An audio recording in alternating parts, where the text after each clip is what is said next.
राधे राधे साथियों, मैं मनोज सिंह राउत स्वागत करता हूँ अपना एक न्यू वीडियो में।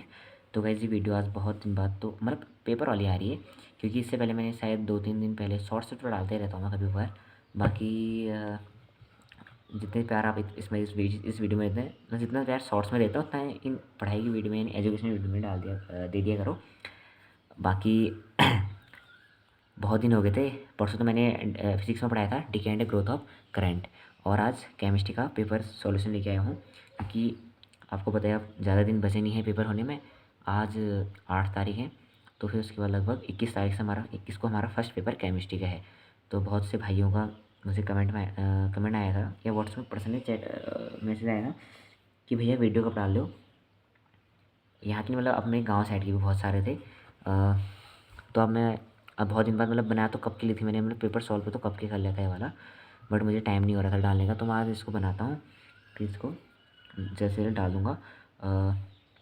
तो आपको पता ही है पेपर पैटर्न कैसा होता है। 2 सेक्शन होते हैं। सेक्शन ए में आपके क्या होते हैं, सेक्शन ए में आपके 8 क्वेश्चन होते हैं, जिसमें से आपको 5 अटैम्प्ट करने होते हैं। 6 अटैम्प्ट करने होते हैं, और हर क्वेश्चन होता है 5 मार्क्स का, यानी 30 मार्क्स का ये हो गया। और जो सेक्शन भी होता है लॉन्ग क्वेश्चन आंसर वाला होता है, इसमें 5 क्वेश्चन होते हैं। 5 में से आपको 3 अटैम्प्ट करने होते हैं, और ये पर क्वेश्चन होता है 15 मार्क्स का, यानी 45 मार्क्स का ये हो गया। टोटल हो गया आपका 75 मार्क्स का। अब आप पे डिपेंड करता है कि आपकी मेहनत कैसी है, आपने काम कैसा किया है, आपको 75 में से कितने मिलेंगे। इतना तो सबको पता होता ही। बेसिक था मेरा वो था आपको इंट्रो। बट अब मैं आगे पेपर सॉल्व करता हूँ। बाकी कहीं पर भी कोई गलती होती है तो कमेंट में ज़रूर बता देना, ताकि मैं नेक्स्ट वीडियो में उसको ठीक कर पाऊँ और सुधार पाऊँ। और अगर आपको कहीं पर समझ में नहीं भी आता है फिर भी कमेंट करें, जहाँ तक पॉसिबल हो पाएगा मैं पुनः दोबारा समझाने की कोशिश करूँगा। तो सीधे स्टार्ट करते हैं पेपर केमिस्ट्री का बिना किसी बकवास के। तो section A first question, first का ए पार्ट हमारा है difference between valence bond theory and molecular orbital theory. तो आप देख सकते हैं difference between VBT and MOT. तो वीबीटी क्या और मॉड। वीबीटी क्या है, overlapping the atomic orbitals takes place. इसमें overlapping and combination of atomic orbital take place. Second, atoms retain their individual character when linked to other one. Atoms lose there individual character when linked to other one. Okay. Third है इसमें atomic orbital are monocentric, इसमें molecular orbital is polycentric. Fourth, electron move in the field of one nucleus only, इसमें electron move in the field of more than one nucleus. ठीक है। Next difference है इनमें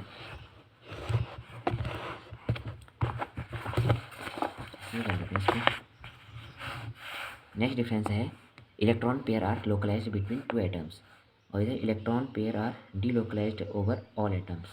it's an old model, it's a modern and popular model. ठीक है।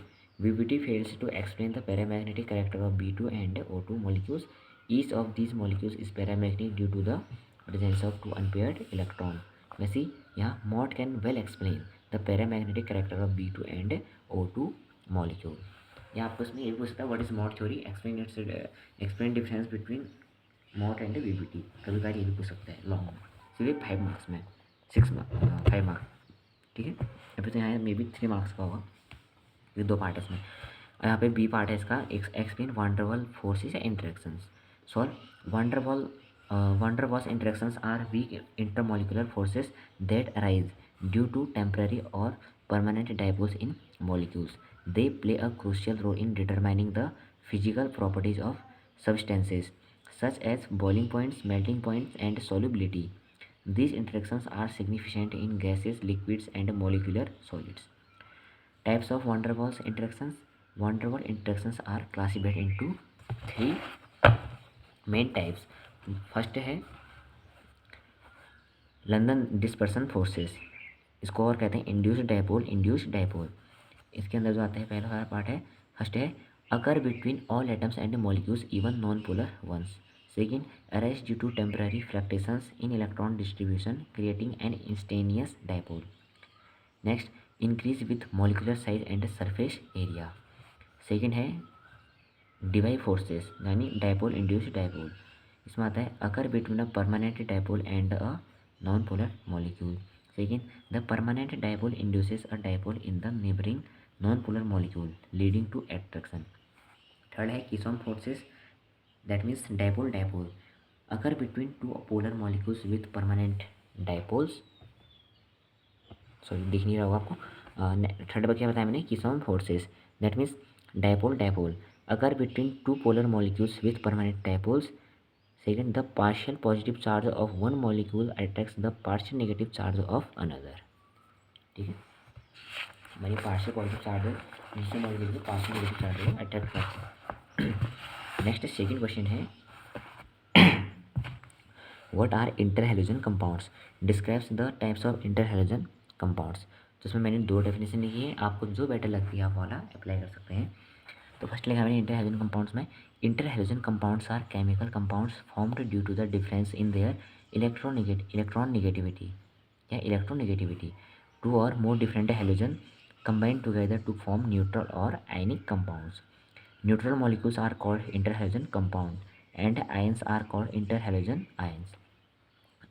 आपको क्या समझते हुए चलना है, क्योंकि मैं जल्दीबाजी में पढ़ रहा हूँ अभी, आपको समझते हुए चलना है। ठीक है, आराम से आप पॉज करके भी रुक करके देख सकते हैं। मैं इसलिए पढ़ रहा हूँ, कहीं पर कोई गलती होती है तो वो अच्छे से सॉल्व हो जाए, अच्छे हो जाए वहाँ पे। ठीक है, और हो जाए। और इसकी second definition, interhalogen compounds are chemical compounds formed between two different halogens elements from group 17 of the periodic table, fluorine, chlorine, bromine, iodine and acetylene. These compounds are generally more reactive than diatomic halogen molecules like Cl2 or Br2 due to the difference in size and electronegativity between the two halogen atoms. जैसे इसका example हो जाएगा Cl2 plus F2, they are finally connected to 2ClF, Br2 plus 3F2 क्या हो जाएगा 2BrF3। आज का जो जनरल फार्मूला है गाइस वो क्या है, inter halogen compounds are usually follow one of the following formula AX, AX3, AX5 और AX7। ठीक है, वेयर जो हमारा A है क्या है, where A is the larger and less electronegative halogen and X is the smaller and more electronegative one. Next है types of inter halogen compounds. First है डाईएटॉमिक इंटर हैलोजन्स, क्या है डाईएटॉमिक इंटर हैलोजन यानी AX, formed between halogen with a small electronegativity difference. ठीक है, इसका linear shaped हो जाता है ज्योमेट्री। एग्जांपल जैसे इसका IF का दे सकते हो, आई का एटॉमिक नंबर होता है 53 यानी आयोडीन का, तो इसका जो इलेक्ट्रॉनिक कॉन्फ़िगरेशन आता है लास्ट वाला 5s2 5p5 तक जाता है, लेकिन हाँ 5d0 लिख दे रहा है अपने हिसाब से। तो नॉर्मल स्टेट में इसका क्या हो जाता है 5s2 पे 2 इलेक्ट्रॉन दिखाते हैं, 5p पे 5 दिखा दिए। और फर्स्ट एक्साइटेड स्टेट में आ जाएगा तो p का इलेक्ट्रॉन यहाँ से निकल के d पे आ जाएगा। फिर उसके बाद सेकेंड एक्साइटेड स्टेट पे ये वाला डी पे आ जाएगा, फिर थर्ड एक्साइटेड स्टेट पे ये वाला डी पे आ जाएगा। तो यहाँ पे डायटोमिक इंटर हैलोजन में जो ज्योमेट्री बनेगी उसमें तो हाइब्रिडाइजेशन आएगा sp3d या dsp3, तो इसका शेप क्या आता है लीनियर होता है, सबको पता ही है लीनियर शेप्ड। यहाँ पे 3 क्या आ जाएगी नॉन प्योर ऑफ इलेक्ट्रॉन्स आ जाएंगे। वैसे सेकेंड है टेट्रा एटोमिक इंटर हैलोजन्स यानी AX3, T shaped geometry due to lone pairs on central atom often quite reactive. ठीक है, इसमें क्या बनता है टी शेप बनता है। देख लेते हैं इसका, देख सकते हैं इसका एग्जांपल यानी IF3 का दे सकते हैं। और क्योंकि AX3 था ना तो AX3 यानी IF3, A मतलब वहाँ कोई हेलोजन हो गया और X कोई नंबर हो गया स्मॉल, AX3 यानी IF3। ठीक है, ज्योमेट्री हो जाएगी इसकी, देखना 3 F हो गए और 2 non pure electron central atom से अटैच्ड है यानी टी शेप्ड बन गया। नेक्स्ट है हेक्सा एटॉमिक इंटर हैलोजन यानी AX5 used in fluorination reaction. ठीक है, फ्लोरिनेशन रिएक्शन में हेक्सा एटॉमिक इंटर हैलोजन का यूज़ किया जाता है और इसका जो शेप बनता है यानी इसका जो ज्योमेट्री बनती है बनता है स्क्वायर पिरामिडल शेप। इसका एग्जांपल IF5 हो जाएगा, ज्योमेट्री इसकी आप देखते हैं स्क्वायर पिरामिड, और इसमें सेकेंड एक्साइटेड स्टेट पे क्या हो जाएगा पी का इलेक्ट्रॉन डी पे चले जाएगा यानी। ठीक है, तो हमारे क्या बन जाएगा यहाँ पे sp3d2 हाइब्रिडाइजेशन हो जाएगा तो स्क्वायर पिरामिड बन जाएगा। नेक्स्ट है ऑक्टा एटॉमिक इंटर हैलोजन यानी AX7, only iodine forms AX7 type compounds pentagonal bi pyramidal geometry. ठीक है, एग्जाम्पल हो जाएगा इसका IF7 is equal to third excited state. ठीक है, तो यहाँ का जो आप यहाँ के तो चले गए थे, अब जो S का था S का भी आके D में चले जाएगा, तो हमारा बन जाएगा sp3d3 हाइब्रिडाइजेशन और इसकी ज्योमेट्री बन जाएगी पेंटागोनल बाई पिरामिडल, देख सकते हैं आप। ठीक है, और इसके जो मुख्य बिंदु गैस के कैरेक्टरिस्टिक्स हैं उनको देखने वाली बातें हैं। जैसे फर्स्ट क्या है, inter halogens are usually volatile solids और गैसेज। सेकेंड है they are covalent in nature, they are strong oxidising agents, their reactivity increases with the number of halogen atoms and with the electronegativity difference। मैं इसको बार electron एक साथ पढ़ना फिर वो हो जा रहा है, इसको इलेक्ट्रोनेगेटिविटी है, ठीक है। बाकी अब अगर बहुत जल्दी फास्ट पढ़ मैं तो फास्ट ही पढ़ रहा हूँ, तो आपको रुक के देखना है, पॉज करके देखना है कहाँ पे क्या है कहाँ पे क्या है, अच्छे समझते हुए चलना है, ठीक है। बाकी पेपर बहुत अच्छा आया था पिछली बार, उम्मीद करते हैं कि इस बार भी अच्छा है, बट हमारी बार में पेपर हमेशा थोड़ा टफ बन जाता है, पता नहीं क्यों। वो 10th से लेके 12th तक के कॉलेज लेवल में भी यही हो रहा है। तो नेक्स्ट क्वेश्चन है third question, what is Markovnikov rule, ठीक है, explain it with suitable example. तो इसका आंसर हो जाएगा मार्कोनिकॉफ रूल। द रूल और principle was given by Russian chemist Markovnikov. When an unsymmetrical reagent is added to unsymmetrical alkene, the negative part of the reagent gets attached to the carbon atom which carries less number of hydrogen atom। और second definition, for unsymmetrical alkene and unsymmetrical reagent, hydrogen atom goes to that carbon of double bond which has maximum number of hydrogen atoms। this is known as Markovnikov rule। अगर आपको मैं simple में इसकी definition कहूँ तो हम कैसे क्या कहते हैं, जब कोई अनसिमेट्रिकल रिजेंट होगा, लाइक जैसे एच एक्स, मतलब एक्स की जगह कोई हेलोजन ले लो, HCl, SBr एक्स्ट्रा कोई भी को हम अगर किसी अनसिमेट्रिकल एल्कीन में अटैच करते हैं, तो जहाँ पे जो हाइड्रोजन एटम होता है ना गाइस, तो हाइड्रोजन एटम उस कार्बन पे जाएगा जहाँ पे कार्बन की संख्या बहुत ज़्यादा होगी, मतलब हाइड्रोजन एटम पहले से ही बहुत ज़्यादा होंगे, ठीक है। और जो हेलाइड होता है, हेलाइड होता है वो उस कार्बन पे जाएगा जहाँ पे कम हाइड्रोजन होते हैं। हेलाइड कहाँ पे जाएगा, जहाँ पे कम हाइड्रोजन होंगे, और हाइड्रोजन कहाँ पे जाएगा, जहाँ पे ज़्यादा हाइड्रोजन होंगे, ठीक है। मतलब इसका सिंपल सा मतलब है कि जो अमीर है उसको और अमीर बना देगा, यानी हाइड्रोजन जहाँ पे हाइड्रोजन पहले से ज़्यादा है लेकिन हाइड्रोजन वहीं पर जाके जुड़ रहा है, ठीक है। यानी इंग्लिश में कहते हैं द रिच गेट रिचर, ठीक है, ये समझना है। अब इसका जो एग्जाम्पल है प्रोपीन प्लस SBr, क्या बन जाएगा, 2 ब्रोमो प्रोपीन निकलता है। आप उसको मैकेनिज्म देख लेना, आप मैकेनिज्म फॉर्मेशन ऑफ कार्बोकेटाइन करेंगे, दो कार्बोकेटाइन फॉर्म होते हैं यहाँ पे। अब देखते हैं एक 2 डिग्री एक 1 डिग्री, तो हम 2 डिग्री का लेते हैं। 2 डिग्री का अगर हम Br नेगेटिव की रिएक्शन कर रहे हैं यानी न्यूक्लियोफाइल की to are attack of nucleophile to 2 degree carbocation, तो हमारे क्या बन जाता है 2 degree carbocation plus Br negative, they are finding 92 bromo propene. Next question है write notes on the following. तो हकल रूल्स तो हकल्स रूल क्या है गाइस, तो आप आराम से समझ सकते हैं इसको। हकल रूल बहुत इजी भी है, अच्छा भी है। The molecule must contain specific number of pi electrons determined by the formula 4n+2 where n is a non negative integer, यानी 0 1 2 3 अप टू सोन। और सेकेंड में क्या, सेकेंड डेफिनेशन में क्या कर सकते हैं, उसको कैसे एक्सप्लेन कर सकते हैं, 4n+2 is equal to pi electrons in cyclic planar system and conjugated where n is equal to whole integer if 0 1 2 3 4 molecule would be aromatic if fractional non aromatic, ठीक है। नेक्स्ट है अंडरस्टैंडिंग हकल्स रूल, एक बार ऐसे भी बता सकते हैं इसको अच्छे से। Proposed by the German chemist and physicist Erich Hückel in 1931, Hückel's rule provides a method to predict aromaticity based on the number of pi electrons in a cyclic planar molecule, ठीक है। According to this rule, if a molecule has 4n+2 pi electrons, it is aromatic, ठीक है। अगर किसी भी electron के क्या molecule के बाद 4n+2 पाई इलेक्ट्रॉन्स होते हैं तो वह एरोमेटिक होगा। यानी हकल रूल क्या बताता है कि ये मॉलिक्यूल या कंपाउंड एरोमेटिक है या एंटी एरोमेटिक है, क्या है, एरोमेटिसिटी बताता है मेन, ठीक है। तो इसका एग्जांपल दे रखे मैंने, जैसे देखते हैं, जैसे कंपाउंड है, जैसे cyclic non planar non conjugation है तो नहीं होगा ऑलरेडी, और ये क्या है साइक्लिक है नॉन प्लेनर हो गया, लेकिन प्लेनर होना चाहिए था कॉन्जुगेशन, और यहाँ पे n इज इक्वल टू 0 या 1 2 3 आना चाहिए, यहाँ पे 1/2 आ रहा है ना, अपॉन में आना चाहिए ना पॉइंट में आना चाहिए, ठीक है, या तो होल इंटीजर आना चाहिए, होल नंबर आना चाहिए पूरा। जैसे ये है साइक्लिक भी है, प्लेनर भी है, कॉन्जुगेशन भी है, और 4n+2 इज इक्वल टू 0, तो n is equal to 0, that's called here example B is aromatic, ठीक है। अब इसका जो एप्लीकेशन ऑफ हकल्स रूल है वेरी इंपॉर्टेंट, जो इसका क्लासिकल एग्जांपल है गाइस हकल रूल का बेंजीन है, यानी C6H6।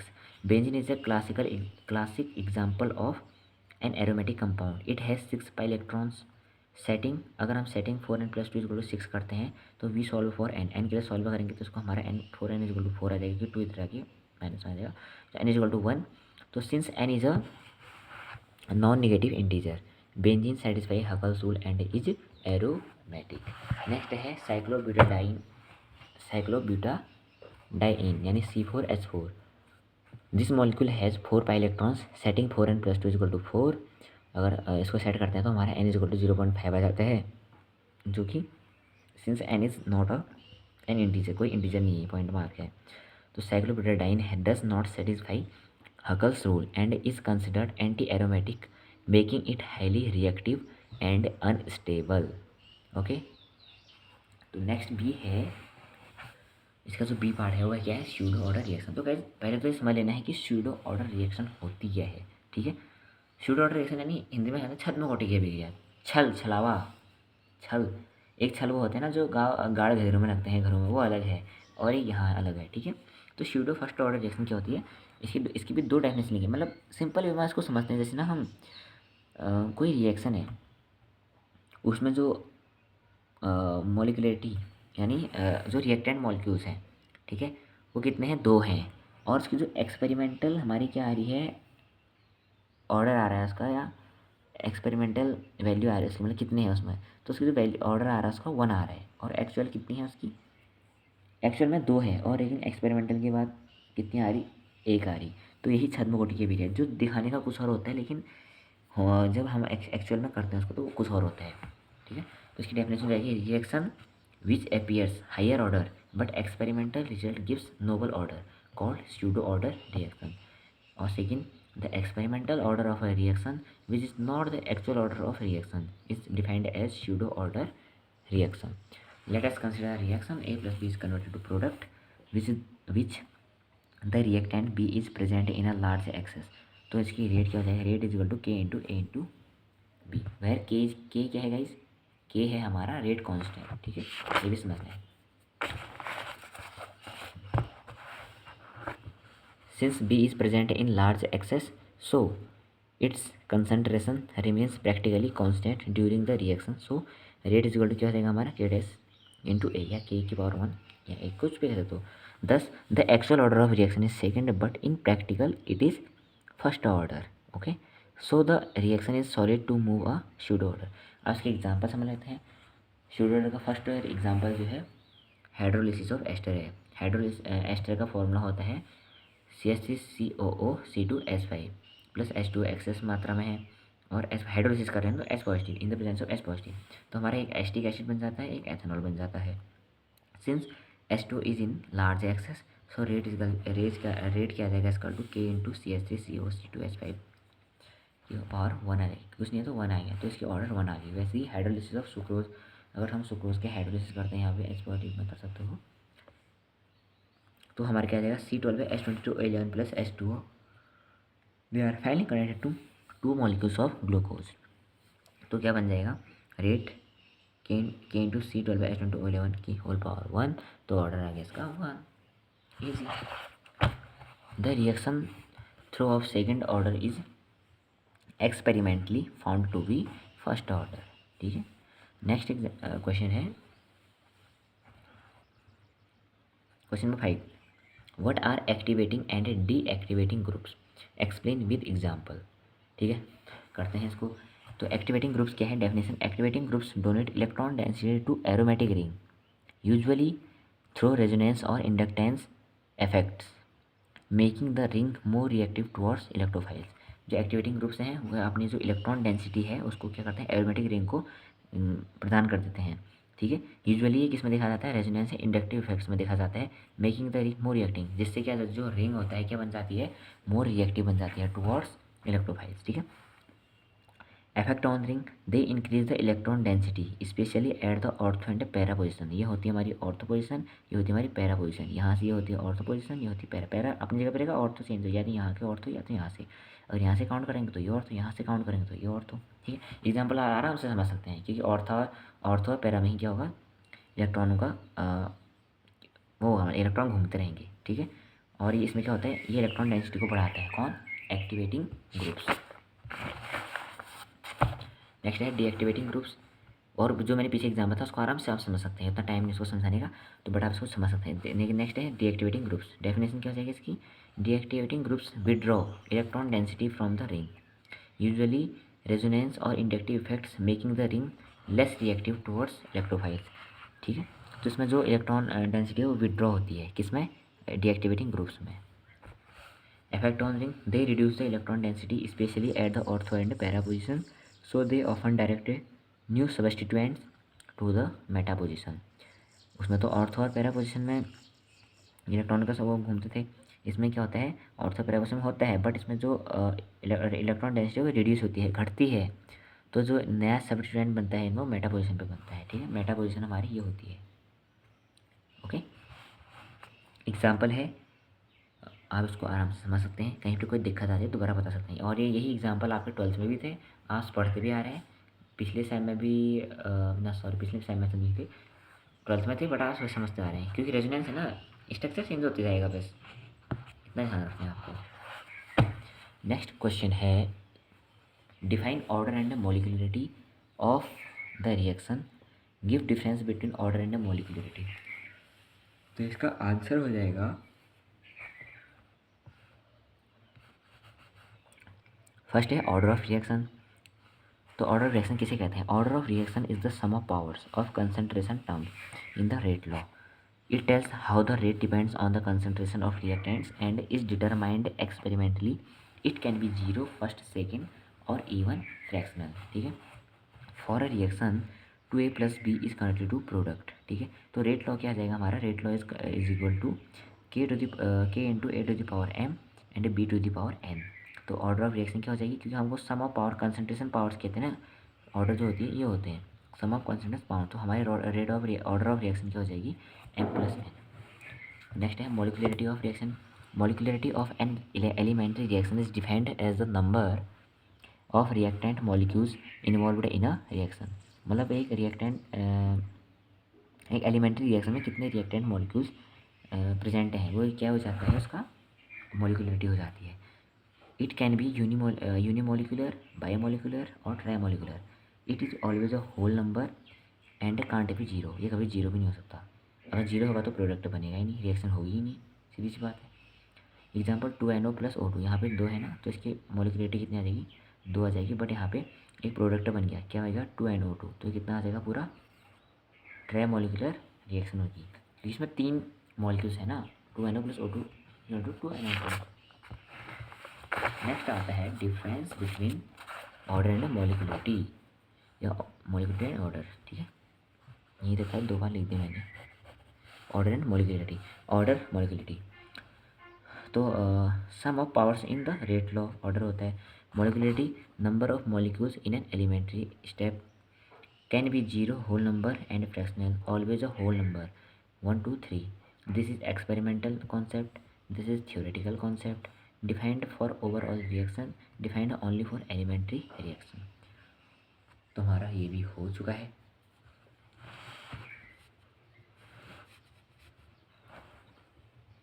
गाइस अब नेक्स्ट है state and explain first law of thermodynamics. तो आंसर हो जाएगा इसका first law of thermodynamics. The first law of thermodynamics is based on the principle of energy conservation. It was developed by Rudolf Clausius and William Thomson, यानी William Thomson को Lord कैलेंडरी कहा जाता है, इन 1850। तो in it states that the change in the internal energy delta U of a system is equal to the sum of the heat Q added to the system and the work W done on the system. ठीक है, तो mathematical form क्या हो जाती है इसकी? Delta U is equal to Q plus W, where delta U is equal to change in internal energy of the system, Q is equal to heat absorbed और released by the system, W is equal to work done on और by the system. तो इसका example हो जाएगा expansion of a gas. जैसे expansion of a gas, इसका example में system क्या है? इसमें a gas enclose in a cylinder, process हो रही है इसमें expansion of the gas. Heat Q क्या है? If heat is supplied to the gas तो Q is greater than zero. Work W, the gas expands and pushes the piston, so capital W is less than zero, work is done by the system. तो change in internal energy क्या आ जाएगा? Delta U is equal to Q plus W. और sign conversion के through मैंने समझा रखा है। इस सिस्टम देखते हैं डब्ल्यू और एक क्यू आ रही है और यहाँ से जा रही है। ठीक है गाइस, इतना समझ सकते हैं आप। बाकी आप क्वेश्चन नंबर 8 है, शॉर्ट क्वेश्चन आंसर का लास्ट वाला। इसका जो पार्ट ए है ये न्यूमेरिकल पार्ट है, और ध्यान रखना न्यूमेरिकल भी आता है इसमें। इस बार भी ऐसी पेपर पैटर्न ऐसे ही बनेगा गाइस, जैसा इस पिछली बार का था वैसे इस बार भी ऐसे ही बनेगा। तो इसके हिसाब से आप अपनी तैयारी कर सकते हैं, और कौन से क्वेश्चन कौन से मतलब देख सकते हैं कौन से चैप्टर से कहाँ से आया है, कैसे आया है। आप भी तैयारी ऐसी ही कर सकते हैं, ठीक है। तुम्हारा 8th का ए है, calculate the work done during isothermal expansion of 1 mole of an ideal gas from 10 atm to 1 atmosphere at 300 kelvin. तो वी गिवन है, हमको दे रखा है P1 दे रखा है 10 atm, P2 दे रखा है 1 atm, टेम्परेचर दे रखा है 300 केल्विन, एन दे रखा है 1 मोल, आर हमारा हमको बताइए कितना होता है 8.314 जूल पर केल्विन पर मोल, ठीक है। तो now by using W is equal to 2.303 nRT log base 10 P2 over P1। तो रख देंगे W इज 2.303 इंटू 1, आर की वैल्यू रख दी, log 10 की वैल्यू पता चल गई 300 इंटू log 10 ओवर 1/10। log 10 की वैल्यू 1 होती है, आपको पता ही है। तो W इज इक्वल टू हमारा क्या हो जाएगा -5744 -1 जूल, ठीक है। गाइस जितना मैंने एक्सप्लेन करना था मैं यहीं तक कर पाऊँगा, बाकी इससे आगे आप क्योंकि अब लॉन्ग क्वेश्चन भी है और लॉन्ग क्वेश्चन लगने में बहुत ज़्यादा टाइम लग जाएगा। तो शॉर्ट जो मेन क्वेश्चन होते हैं मैंने आपको बता दी, क्योंकि जो लॉन्ग क्वेश्चन बनते हैं इन्हीं शॉर्ट क्वेश्चन से बनते हैं, ठीक है। तो आप बाकी समझ लेंगे। और इसका जो बी पार्ट है वो भी हैश लॉ है, ये बहुत इंपॉर्टेंट है क्वेश्चन गाइस। मे भी इस बार आ सकता है, तो हैश लॉ भी आप समझ लेना अच्छे से। मैंने बना रखा है प्रॉपर नोट, आराम से देख लेना, इसको पॉज करके देख लेना, ठीक है। बाकी देखते हैं अकॉर्डिंग टू, इसमें भी 2 डेफिनेशन लिखी है मैंने। अब आपको जो पसंद आता है, एक डेफिनेशन ये है, एक डेफिनेशन ये है, फिर इसके बारे में थोड़ा एक्सप्लेन करके है, देन एग्जाम्पल दे रखा है मैंने। आपको भी ऐसे ही करना पड़ेगा, ठीक है, सेम। फर्स्ट प्रोसीजर पीछे था, सेकंड प्रोसीजर यहाँ है, और इक्वेशन में 2 है गाइस, ये इक्वेशन में 3rd। फिर एडिंग कर देंगे इक्वेशन सेकंड एंड थर्ड को, तो हमको ये प्राप्त हो जाएगा, ये हमारा इक्वेशन 4 आ जाएगा, ठीक है। एप्लीकेशन ऑफ हैश लॉ भी है, तो हमको हैश लॉ के बारे में लिखना है, उसकी डेफिनेशन लिखनी है, उसकी फिर एग्जाम्पल लिखना है, फिर एप्लीकेशन लिखना है, तभी इसमें फुल मार्क्स मिलेंगे गाइज। आप आराम से, मैं थोड़ा जल्दीबाजी में कर रहा हूँ, लेकिन आप आराम से क्या कर सकते हैं, पॉज करके वीडियो को समझ सकते हैं, देख सकते हैं और नोट्स बना सकते हैं अगर आपको बनाने हैं तो।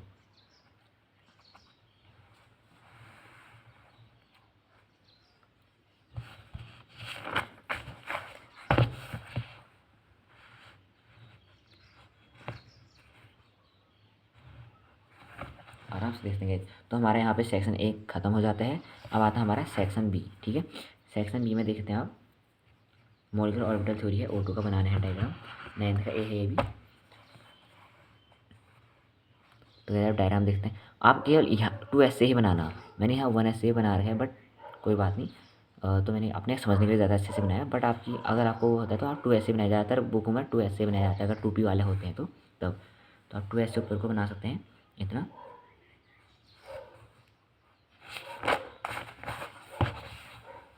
उसके बाद एमओ कॉन्फ़िगरेशन हो जाएगा, फिर बॉन्ड ऑर्डर निकालेंगे। फिर नेक्स्ट क्वेश्चन आता है ये वाला, what R S block elements, discuss the electronic configuration and important chemical properties, ठीक है। तो डिस्कस कर देना है, लिख देना है आपको जितना पता है। और लिखना कैसे है देख लेना, लिखना ऐसे ही है जैसे मैंने लिखा है, ठीक है।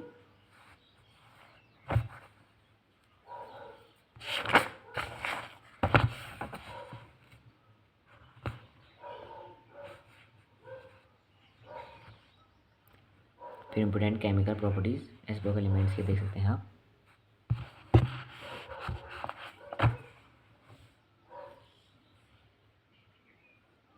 आराम से पॉज करके रोक सकते हैं, देख सकते हैं। 10th क्वेश्चन है, write notes on the following diagonal relationship, जो कि आपका इस बार उसमें भी आया था, किसमें, इंटरनल में, बहुत इंपॉर्टेंट भी है। फिर लिथियम और मैग्नीशियम आप डायगोनल रिलेशनशिप को बता भी सकते हैं। देन उसके बाद आता है ड्राइव किर्चॉफ इक्वेशन, ये भी गाइस बहुत इंपॉर्टेंट है, आ सकते हैं इसमें से भी गाइस क्वेश्चन बन सकते हैं इस बार, जैसे पिछले सेम में बने थे ना, इस समय बन सकते हैं क्वेश्चन।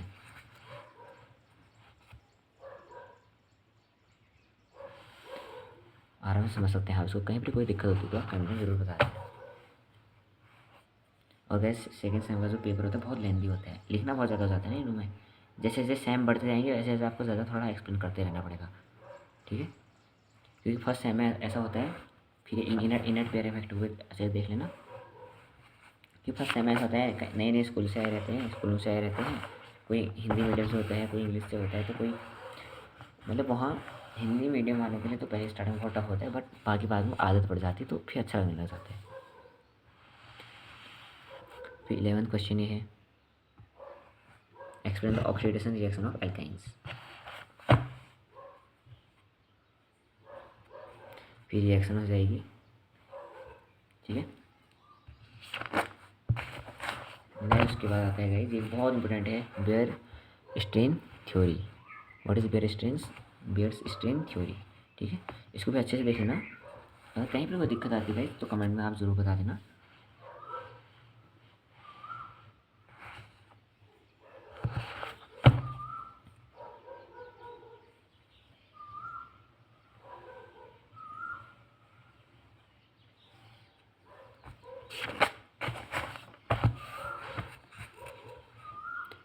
आराम से पॉज करके आराम से देख सकते हैं इसको। अगर मैं इसको लगाते इतना लंबा है, अगर मैं इसको आपको एक्सप्लेन करने में लग जाता तो अभी मतलब तो 1 घंटे से ऊपर हो जाता। और भी सुबह सुबह का टाइम है, देख सकते हैं आप कितनी प्यारी आवाज़ आ रही है बाहर से। एक तो कुत्ता भौंक रहा है, एक चिड़ियों के चहचहाने की आवाज़।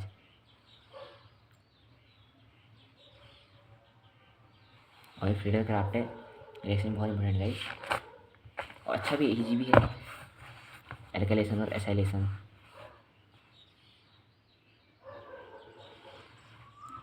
Twelfth question, what is half life period.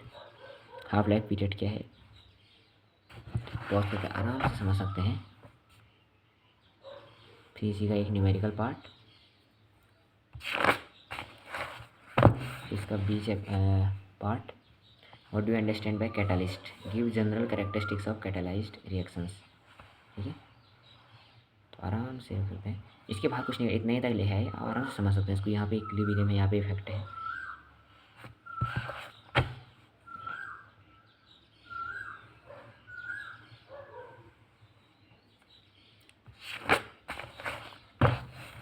फिर सी है, explain the types of thermodynamic system. Thermodynamic system क्या होता है, जैसे ओपन सिस्टम, क्लोज सिस्टम और आइसोलेटेड सिस्टम, इसको एक्सप्लेन कर देना है।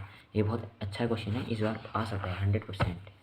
लास्ट क्वेश्चन 13 का ए है, define heat capacity at constant volume and constant pressure, so thermodynamically that C P minus C V is equal to R. ये heat capacity की definition है गाइस आपकी।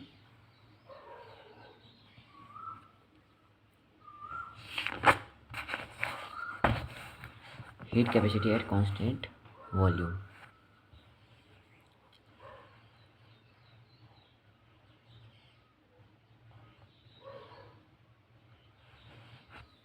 आराम से पॉज करके समझ लेना, अच्छा है, इजी है।